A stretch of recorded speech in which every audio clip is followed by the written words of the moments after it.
Bienvenue dans la suite de la précédente vidéo dans laquelle on avait attaqué la partie dalle. Donc on avait tout préparé. Aujourd'hui on s'attaque à la partie coulage. Donc la partie salon que vous avez déjà vu plus la partie cuisine. Donc là je vous en montre pas plus, je vous en dis pas plus.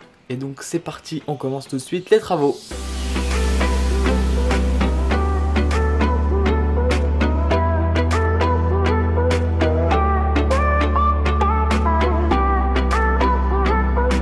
Là on se retrouve quelques jours après, donc là le béton est sec en surface, faut encore un petit mois avant que ça soit sec complètement.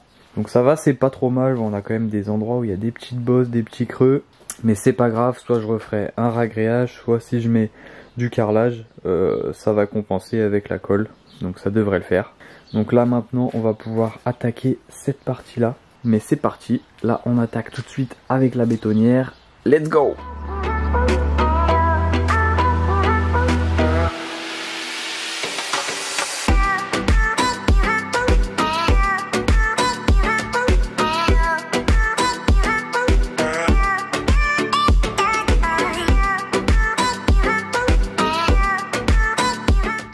Et bien voilà, on se retrouve quelques jours après, ça y est, j'ai fini la dalle complètement. Donc c'est plutôt pas mal, on a quand même quelques défauts de niveau, mais ça je le rattraperai par la suite. Maintenant je vais pouvoir m'attaquer à cette partie-là. Donc là quand même on peut voir que, bon, je suis pas sûr qu'on verra très bien, mais je gagne une quinzaine de centimètres. Donc franchement c'est plutôt pas mal, sachant que bien évidemment... je vais remettre un placo au plafond, donc le plus fin possible. Aussi du carrelage au sol, donc tout ça, ça rajoute un peu d'épaisseur. Donc entre les deux, je vais bien perdre 5, 6, voire 7 cm, je pense. Donc ça m'a permis au moins de gagner pas mal de hauteur quand même.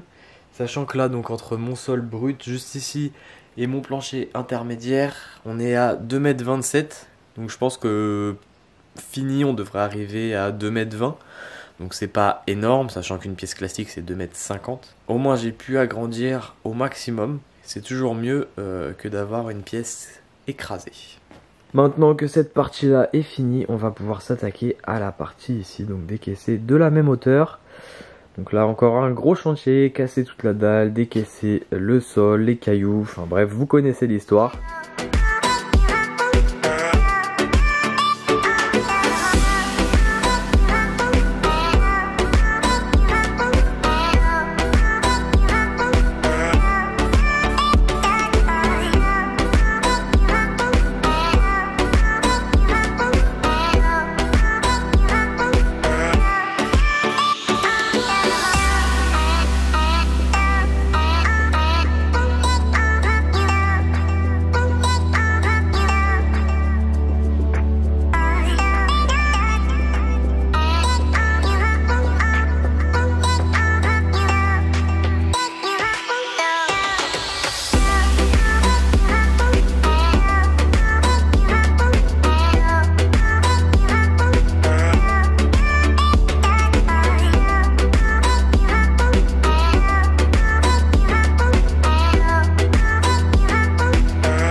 Ça y est, là la partie creusage est quasiment terminée. Là j'ai bien mis tout à plat, franchement c'est plutôt pas mal, c'est bien plat. Donc là ce qu'on va faire, c'est que j'ai un tuyau ici qu'on voit pas trop, qui vient donc du drainage que j'ai fait sous cette dalle là, qui va me permettre de relier donc le drainage pour cette partie là. Donc je vais faire un carré tout simplement. Donc là c'est parti, je vais faire les tranchées sur tout le contour. Et après on commence à ramener les cailloux, on installe les drains et puis on finit la couche de cailloux.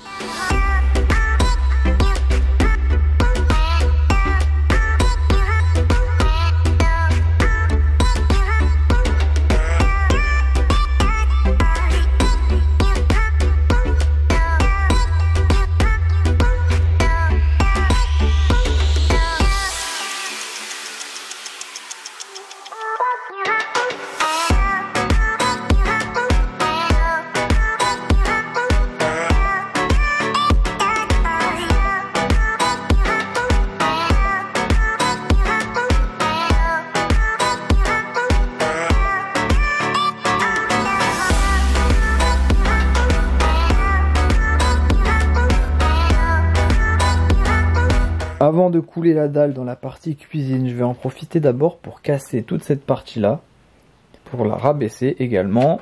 Au fond, donc là vous verrez pas très bien, mais au fond c'est de la terre. Donc je vais en profiter pour faire une dalle aussi. Ça évitera d'avoir des remontées d'humidité.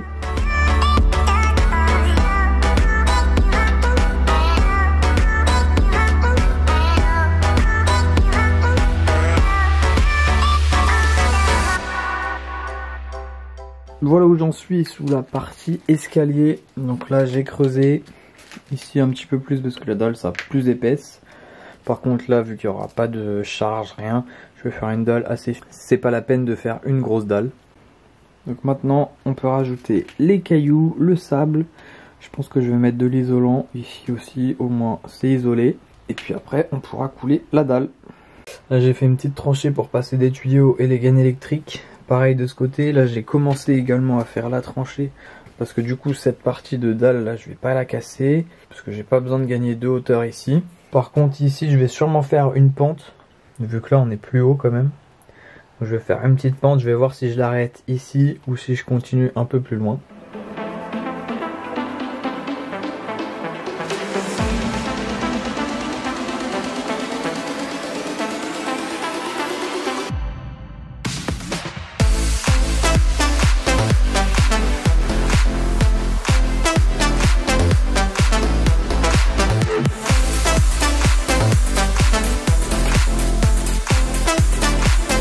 Pour le moment, je finis pas ces dalles de polystyrène. Pourquoi? Parce que là, j'ai mon tuyau d'évacuation d'eau qui passe là. Faut encore que je le rajoute pour aller jusqu'au fond pour avoir le l'évier, l'évacuation de l'évier au fond là-bas. Vu que j'ai pas tout ce qu'il me faut pour l'instant, j'attends. Donc là, ce que je vais faire, c'est que je vais faire comme sur l'autre partie, des trous un petit peu partout sur tout le tour, histoire de consolider la dalle avec les fondations.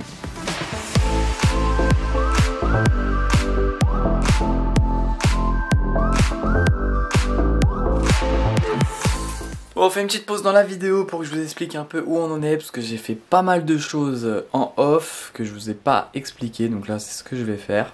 Pour ceux qui ont vu les premières vidéos, ici ça ressemblait pas à ça avant. On avait deux nourrices, une pour l'eau chaude, une pour l'eau froide. Donc en fait j'ai viré ma nourrice, là j'ai que mon arrivée avec réducteur, de pression, le clapet anti-retour et une vanne pour fermer l'arrivée générale. Tout ça, ça part dans le mur comme avant. Sauf que c'est derrière que du coup j'ai mis mes nourrices. Comme ça elles seront plus faciles d'accès, ça sera derrière le placard. Donc j'ai nourrice, eau chaude, eau froide. Donc je vais pouvoir brancher mes tuyaux qui montent à ma douche ici. Donc là ils vont passer dans le sol, hop, et remonter ici. Donc c'est ceux que j'ai passés là parce que ceux qui sont actuellement sont trop courts. Donc j'en ai repassé des tuyaux, hop, qui longent chez ceux-là. Faut juste que je fasse un petit raccord avec ceux-là juste ici dans le mur pour avoir toujours accès. C'est mieux que dans la dalle. Et au niveau de la dalle, donc là on a passé tout ce qui est gaine électrique, donc pour ramener l'électricité un peu partout. Là-bas on aura le frigo, le four, la plaque. Donc comme ça on a prévu toutes les gaines avant de couler, comme on avait fait sur cette partie-là. J'ai encore deux tuyaux que j'ai commencé à préparer, donc ceux-là ça va être pour le chauffage de la chambre parentale juste au-dessus. Une fois que j'ai fini les tuyaux, je mets ma deuxième partie. On ligature, donc on accroche le treillis correctement sur toutes les fixations. Et après, on va pouvoir couler cette partie-là.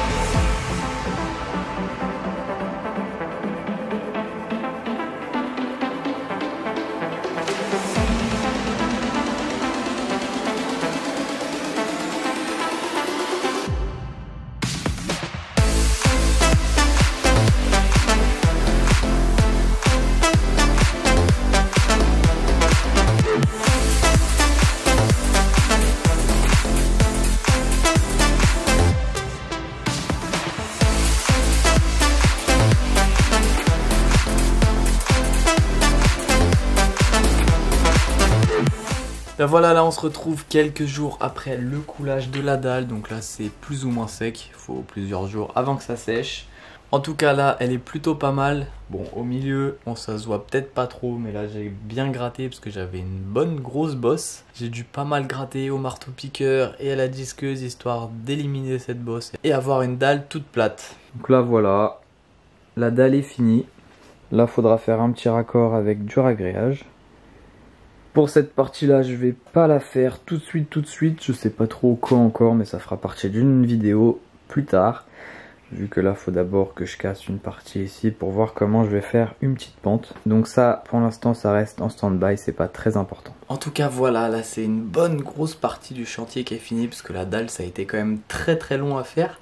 Je pense que pour tout ça, le temps de creuser, les week-ends, un petit peu la semaine, ça a été assez long, on est autour des 6 mois en vrai. Vous en êtes pas forcément rendu compte en vidéo, mais en tout cas c'était assez long. C'est pour ça aussi qu'il n'y a pas eu tant de vidéos que ça, parce que c'était assez compliqué. J'avais pas beaucoup de choses à filmer, donc j'espère quand même que ça vous aura intéressé. En tout cas, on se dit à bientôt. C'était Bric à Barac. Ciao.